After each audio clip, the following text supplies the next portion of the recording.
অন্তর্বর্তী সরকারের সঙ্গে দিল্লি কাজ চালিয়ে যেতে চায় বলে জানিয়েছেন বাংলাদেশে নিযুক্ত ভারতীয় হাই কমিশনার প্রণয় কুমার ভার্মা।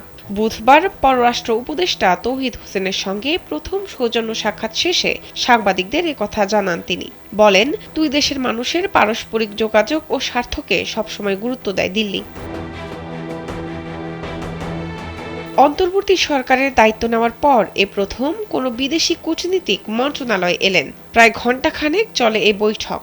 ভারতে থাকা সাবেক প্রধানমন্ত্রী শেখ হাসিনার প্রসঙ্গে জিজ্ঞাসা করা হলে প্রণয় কুমার বলেন, শুধু সৌজন্য সাক্ষাতের জন্য এসেছিলেন তিনি, সুনির্দিষ্ট কোনো বিষয় নিয়ে আলোচনা করতে নয়। এ সময় দুই দেশের পারস্পরিক সম্পর্ক অটুট থাকবে বলেও আশা প্রকাশ করেন তিনি। স্যান্ডেলিনা সো, রূপচর্চায় আভিজাত্য।